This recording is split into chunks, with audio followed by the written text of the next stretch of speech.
Assalamualaikum and good morning to everyone. So in this slide presentation, so saya akan present last part of this chapter, which is induction motor active power flow, which at the end nanti dia akan lead to the how we can determine the efficiency of induction motor. Okay?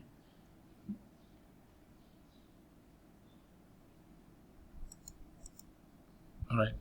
So looking at this diagram, so these are the power flow representing induction motor, which the parameters you can see from this slide is very much similar to the one that we discussed during DC motor previously. Okay? Sama aja. Kita tengok this power involved in this power flow untuk induction motor hampir sama.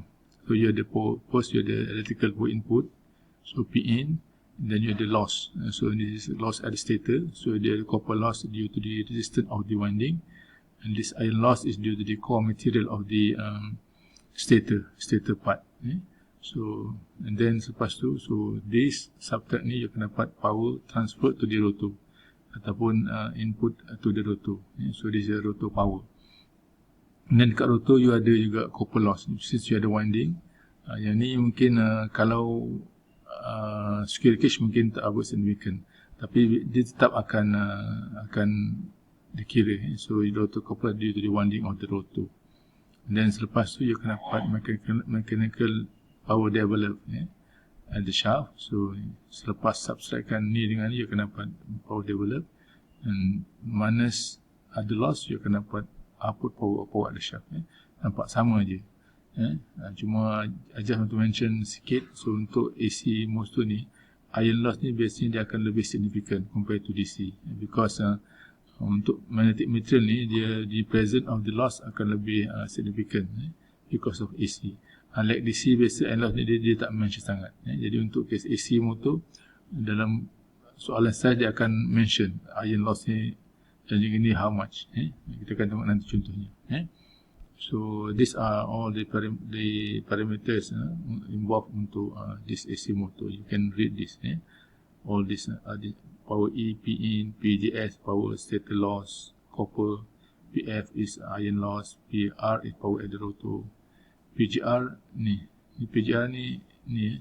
So in this case PCR sama ya. So PGR is losses at the rotor.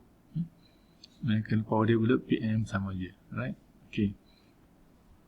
Ni is another diagram, sama je. So power in, total power loss at the stator, the power transfer to the rotor, loss due to winding at the rotor.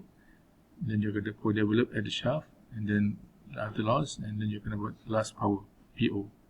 Alright, by having all those parameters known, then we can determine these parameters yang penting untuk determine how good is your AC motor, efficiency, power and torque.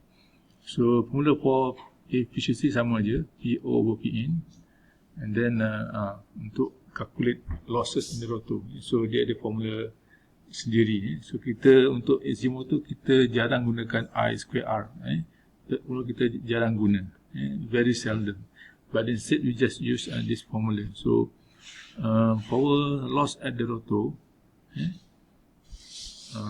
PGR is equal to SPR. Ni power input at the rotor ni is power at rotor, power rotor PR kalikan dengan slip S, you akan dapat losses, copper loss at the rotor. Macam tu aja. So from this equation you can see the losses, rotor losses depend on S. Depend on S juga.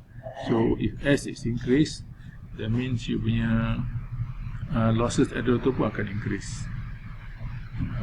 Mechanical power develop is we subtractkan power rotor to the rotor loss.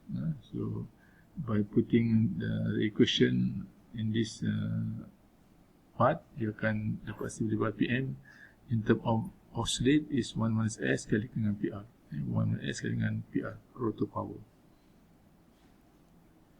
So this equation if mechanical power develop by the motor in terms of rotor power and also the slip.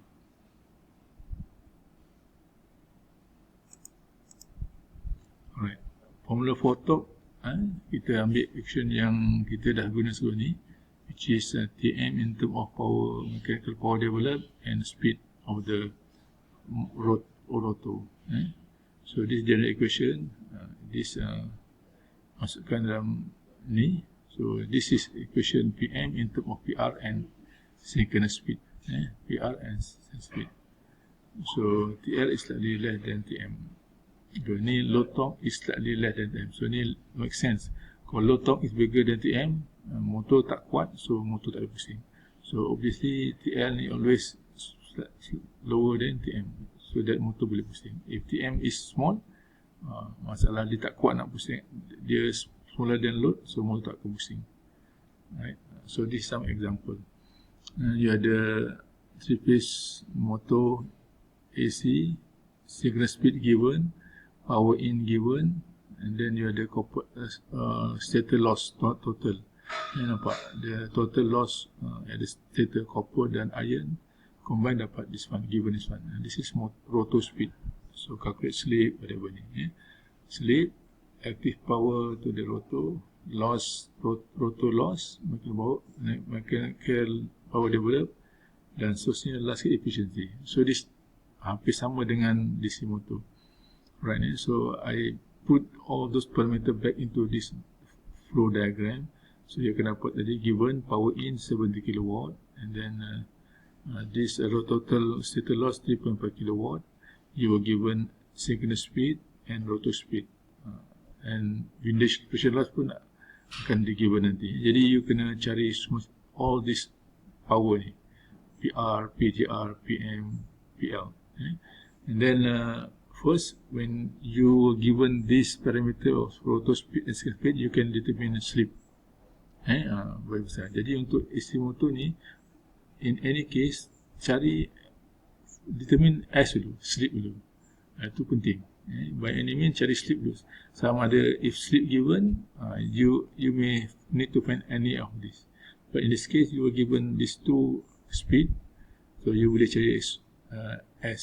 S is given by NS minus NR over NS. So one slip dah dapat, so you boleh cari PR. So PR is P in minus this PR. So S is used to determine PGR. So PGR is equal to SPR. So PR dah dapat tadi, kalikan dengan S, dia dapat PGR. PN is this minus this. This PL is given PM minus P ni. Ini untuk soalan yang kelima. Windage pressure loss given 1.8 kW. Sini given dah tahu, you can determine this. Last kali you can determine efficiency. Right? So settle.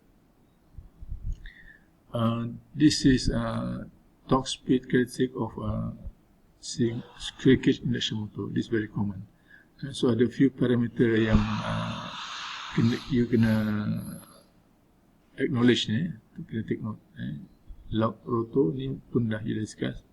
Lock rotor torque, pull up torque, breakdown torque, dan juga this is the normal equilibrium point ataupun normal operating point. So lock rotor torque ni is during static, belum tak berpusing. So ini is bila dia static, so speed 0 but torque produced by the motor is very large. So this pull up torque is the minimum torque of the motor before dia accelerate untuk dia sampai maksimum.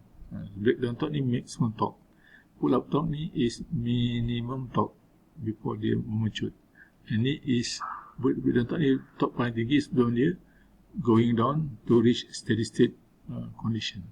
Gitu okay. This nominal torque ni is torque ni torque yang dekat final operating point. Okay. This is no step. Okay. So this is dipanggil stable operation region. Sebab apa? Dekat sini is kalau anything happen, load increase or load decrease, dia tetap akan stable. Sebab apa? Let's say kalau kita increasekan load, bila load tambah, dia jadi motor akan slow. Bila motor swing down, dia akan ke atas tak? Because speed sini kecil, ke kanan besar. So bila load tambah, speed akan kurang. Tengok bila kurang, dia naik ke atas, torque bertambah. Ni motor torque ni, curve ni motor torque. Jadi bila torque bertambah, jadi motor akan tambah kuat. So dia akan cuba get back to this point. Biasanya mungkin sampai ataupun kurang sikit.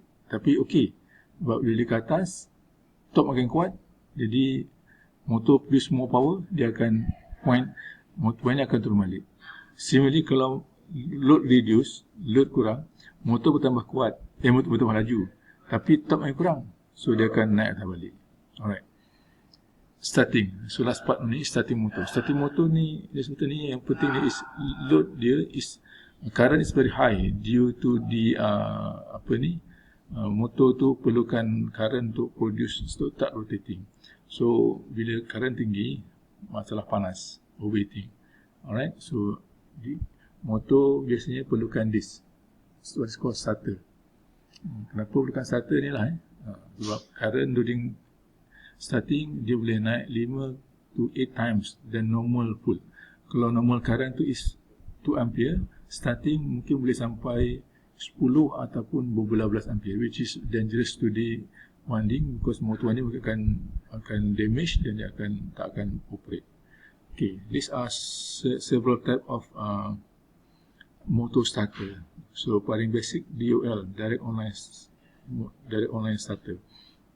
This for small motor, 5 to 10 kilowatt. Rotor resistance, ini stator resistance. Ini pun untuk small motor. Untuk big capacity motor, so you need other type of starter, autotrans ataupun star delta. Ini for bigger rating motor. Then yang paling advanced is soft starter dan variable frequency drive. Soft starter ni dia any kind of motor rating you boleh choose. You boleh choose. The bigger the rating, you punya size dia akan besar. Ni is paling advanced and very flexible. Okay, ni beza dia. Kalau tengok beza direct line dengan star delta, macam mana current dia. So DOL current dia is very high dan dia akan cepat turun. Kalau star delta dia hampir sama, tapi dia ada baik sikit. Soft start you boleh control, naik slow. Dia tak mengejut. Kalau ni dia terkejut kan. Kalau star delta dia akan slow dulu, itu baru dia akan naik. Ini baik sikit. Ini terkejut, terus naik. Ini stress due to beza antara stress of the motor on DOL ataupun using soft starter. Beza nampak. DOL kan. So motor feel very stress because macam kita paksa. Ini is smooth saja. Okay, smooth right. Okay. Ini kalau jumpa panel-panel macam ni, so these are biasanya sama ada DOL, star delta ataupun autotrans. So dia gunakan banyak contactor. Jadi kalau tanpa gunakan ni, masalahnya dia tak ada protection. If you gunakan this starter, dia ada protection, ada breaker dan sebagainya to limit current. If current is too big, dia akan trip. Okay, ini be for DOL, star delta ataupun autotrans. Kalau yang sophisticated, ini is soft start. Dia boleh control many parameter. Ini tak boleh control. Untuk DOL, star delta, autotrans, dia tak boleh reduce current. We can reduce current, tapi kita boleh protect against overheat, overcurrent dia. But using soft starter, we can control all those parameter. Current boleh control, how fast kita nak dia reach the state. Many things boleh control. Soft starter tak boleh control speed.